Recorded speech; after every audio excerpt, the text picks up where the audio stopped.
সংবাদের শুরুতে জানাবো কয়েকটি গুরুত্বপূর্ণ সংবাদ শিরোনাম। হুতিদের ব্যালিস্টিক ক্ষেপণাস্ত্রে ফের কাঁপল ইসরায়েল। জানাবো এবার সিরিয়া দখলে নেমেছে ইসরায়েল। এদিকে ইসরায়েলি সংবাদ মাধ্যমে এবার বাংলাদেশের পাসপোর্ট প্রসঙ্গ। জানাবো ইসরায়েলের বিরুদ্ধে অস্ত্র হাতে নিচ্ছে সিরিয়ার বাসিন্দারা। এবং সর্বশেষ থাকছে মধ্যপ্রাচ্যে আরেকটি মার্কিন রণতরী মোতায়েন, উত্তেজনা। এখন বিস্তারিত। মধ্যপ্রাচ্যের উত্তপ্ত পরিস্থিতি আরও তীব্রতর হচ্ছে। ইরান সমর্থিত ইয়েমেনি হুতি বিদ্রোহীরা আবারও ইসরায়েলের অভ্যন্তরে দুটি ব্যালিস্টিক ক্ষেপণাস্ত্র হামলা চালিয়েছে। রোববার হামলার ফলে তেল আবিব, আল-কুদস ও পশ্চিম তীর অঞ্চলে সতর্কতামূলক সাইরেন বেজে ওঠে। তাৎক্ষণিকভাবে কোনো হতাহত বা ক্ষয়ক্ষতির খবর না পাওয়া গেলেও হামলাটি দেশজুড়ে আতঙ্ক ছড়িয়ে দেয়। টাইমস অব ইসরায়েল জানিয়েছে, ইসরায়েলের আকাশ প্রতিরক্ষা ব্যবস্থা হামলা প্রতিহত করার চেষ্টা করেছে। সফল প্রতিরোধ হয়েছে কিনা তা এখনও তদন্তাধীন। হুতিদের তরফ থেকে দেওয়া এক বিবৃতিতে বলা হয়েছে, ইয়েমেনি সশস্ত্র বাহিনী একটি নির্দিষ্ট সামরিক অভিযান চালিয়েছে। এতে ফিলিস্তিন 2 নামক হাইপারসনিক ব্যালিস্টিক ক্ষেপণাস্ত্র ব্যবহৃত হয়, যা আশদোদের সোদেদ মিচা ঘাঁটি বা বেনগুরিয়ান আন্তর্জাতিক বিমানবন্দরকে লক্ষ্য করে নিক্ষেপ করা হয়। অন্যদিকে একই দিনে ইয়েমেন যুক্তরাষ্ট্রের পাল্টা বিমান হামলায় অন্তত 6 জন নিহত ও 13 জন আহত হন। হামলাগুলো চালানো হয় সানা, সাদা ও হোদাইদো প্রদেশের বিভিন্ন স্থাপনায়। হুতিরা দাবি করে যুক্তরাষ্ট্র লোহিত সাগরের জাহাজে হামলার প্রতিক্রিয়ায় এসব আক্রমণ চালাচ্ছে, তবে এতে বেসামরিক হতাহতের সংখ্যা বাড়ছে বলে অভিযোগ ওঠে।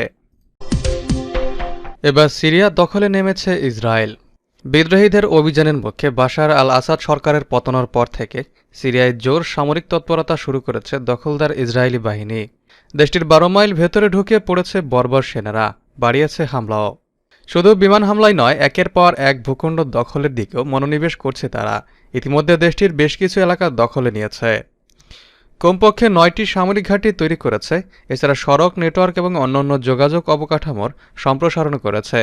গাজার পর এবার সিরিয়া দখলে নেমেছে ইসরায়েলি সেনারা। খবর এপির। সিরিয়ান ইসরায়েলি বাফার জোনের কুনেত্রা শহরের কাছে ছোট একটি গ্রাম রাসম আল রাওয়াদি।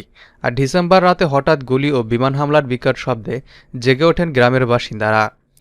এরপর ভোর হতে না হতে শুরু হয় তল্লাশি। 65 বছর বয়সী গ্রামের প্রবীণ আলিয়াল আহমেদ বলেছেন, ইসরায়েলি সেনাবাহিনী ঘরবাড়ি তল্লাশি শুরু করে এবং কিছু ঘর ধ্বংস করে দেয়। অনেক পরিবারকে একটি স্কুলে রাখা হয়।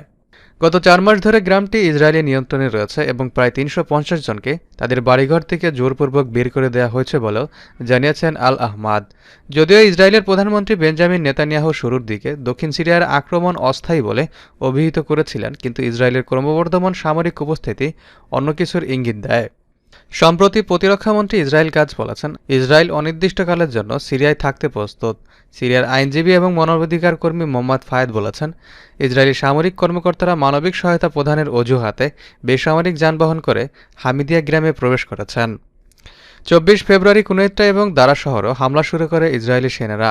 সিরিয়া সরকার পতনের পর প্রথম জাতীয় সংলাপ সম্মেলনের ঠিক পরেই এই হামলা চালানো হয়, যেখানে দেশের ভবিষ্যৎ নিয়ে আলোচনা করার জন্য সব সম্প্রদায়ের রাজনৈতিক ও ধর্মীয় নেতারা একত্রিত হয়েছিলেন।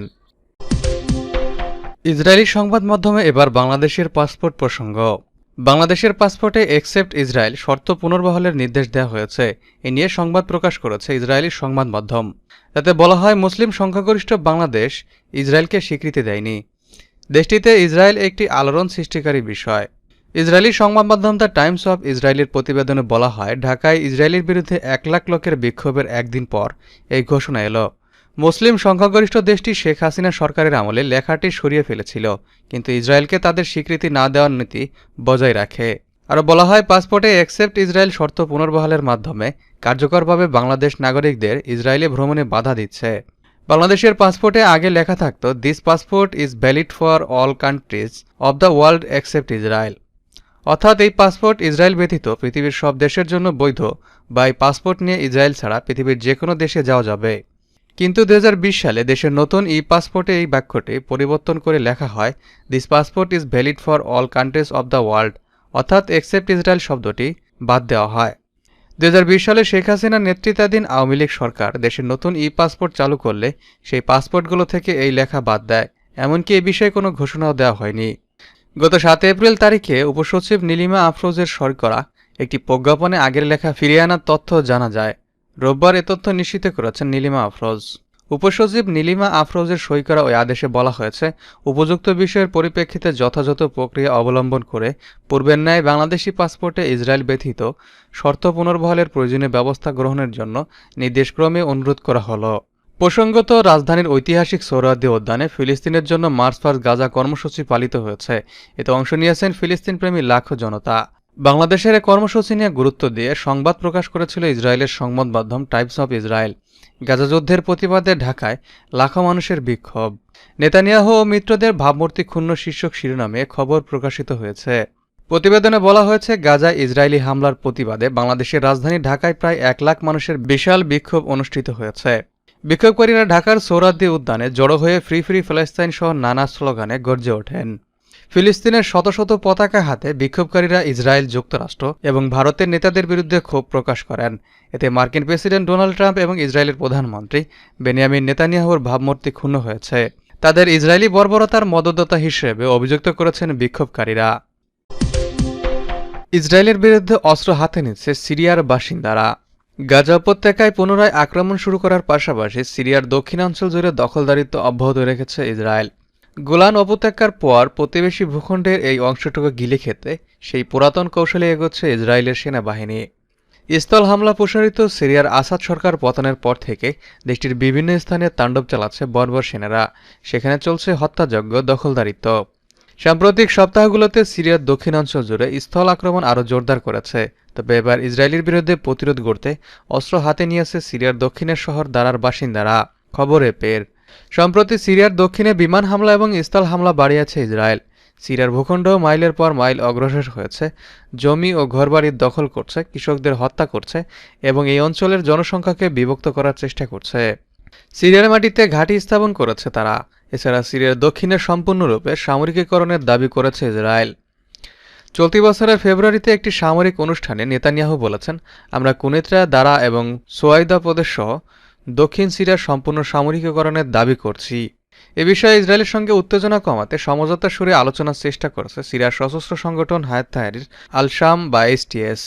সংগঠনটির একজন সাবেক সদস্য জানিয়েছেন, আমরা ইসরায়েল বা অন্য কোনো পক্ষের সঙ্গে কোনো সংঘাত চাই না এবং আমরা সিরিয়াকে আক্রমণের ক্ষেত্র হতে দেব না।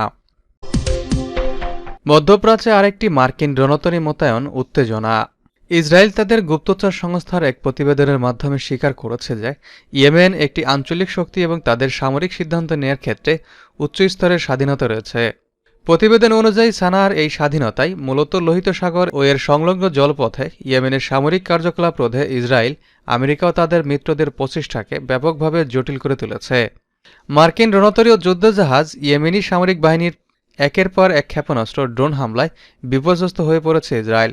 যদিও তারা যৌথভাবে এখনও ইয়েমেনের বিভিন্ন অঞ্চলে বিমান হামলা চালিয়ে নারী ও শিশুসহ নিরপরাধ মানুষকে হত্যা করে যাচ্ছে। এরই ধারাবাহিকতায় সম্প্রতি মধ্যপ্রাচ্যের জলসীমায় মার্কিন সামরিক উপস্থিতি আরও জোরদার হয়েছে। যুক্তরাষ্ট্রের সেন্ট্রাল কমান্ড সেন্টকম জানিয়েছে, ইতিমধ্যে ইউএসএস কার্ল ভিনসন নামের আরেকটি বিমানবাহী রণতরী মধ্যপ্রাচ্যে এসে পৌঁছেছে। রণতরীটি সম্প্রতি ওই অঞ্চলে আগে থেকে মোতায়েন করা ইউএসএস হ্যারি এস ট্রুম্যানের সঙ্গে যোগ দিয়েছে। এই উপলক্ষে সেন্টকম বৃহস্পতিবার একটি ভিডিও প্রকাশ করেছে, যেখানে রণতরীগুলোর ডেকে ক্ষেপণাস্ত্রবাহী বিমান উড্ডয়নের দৃশ্য দেখা যায়। যুক্তরাষ্ট্রের এই বিমানবাহী রণতরী মোতায়েনের সময়কালটি খুবই তাৎপর্যপূর্ণ, কারণ গত 1 মাসে যুক্তরাষ্ট্র ইয়েমেনে 200টিরও বেশি বিমান হামলা চালিয়েছে। গত 15 মার্চ থেকে শুরু হওয়া এই হামলায় অন্তত অর্ধশতাধিক ইয়েমেনি নিহত হয়েছেন।